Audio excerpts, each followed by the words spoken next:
के कमानी ऑडिटोरियम में हमारे राम की प्रस्तुति हुई और हमारे साथ मौजूद है आशुतोष राणा जी, जिन्होंने महाराज रावण का किरदार निभाया। आइए बात करते हैं एक बार महाराज रावण का जो जीवंत किरदार निभाया, क्या कहना चाहेंगे? हमारे राम बहुत प्रचलित हो रहा है। जी, हमारे लिए आनंद का विषय है कि 14 माह की अवधि में हम लोगों ने इस महानाट्य हमारे राम के देश के तकरीबन 15 राज्यों में हमने इसको परफॉर्म किया और 252 शो आज हमने कमानी ऑडिटोरियम में संपन्न किया। तो ये निश्चित रूप से गुरुदेव भगवान की अनुपम कृपा है और किसी भी अभिनेता के लिए ये बड़े आनंद का विषय होता है कि उसके द्वारा अभिनीत, उसको माध्यम बनाकर अभिनीत की गई कोई भी रचना यदि सुधीजनों तक पहुंचती है तो हमारे आनंद में भारत से बाहर भी जाने के लिए बिल्कुल हम जाएंगे। अगस्त में हम लोग दुबई में परफॉर्म करने वाले हैं।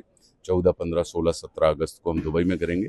उसके बाद अगले वर्ष हम अमेरिका जाएंगे। लगता नहीं कि ऐसी कि भारतीय संस्कृति को दोबारा लाने की कोशिश, तो बच्चे आजकल पसंद कर रहे हैं इस कॉन्सेप्ट को। मैंने देखा युवा बहुत ज्यादा इस ऑडिटोरियम में आपको देख रहे थे, आपको ताली बजा रहे थे, आपके एक्ट को देखकर अप्रिशिएट कर रहे थे। कैसा लगता है उस समय? बहुत आनंद का विषय है। देखिए, परमात्मा श्री राम की जो कथा है, रामायण जो है, वो भारतवर्ष के प्रत्येक चित्त चरित्र और चिंतन का हिस्सा है।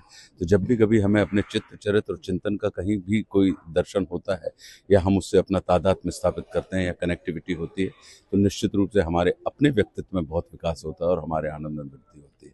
तो ये हमारा आनंद का विषय है कि परमात्मा श्री राम के सिर्फ मात्र हम चरण ही नहीं, उनके आचरण को भी पूजें।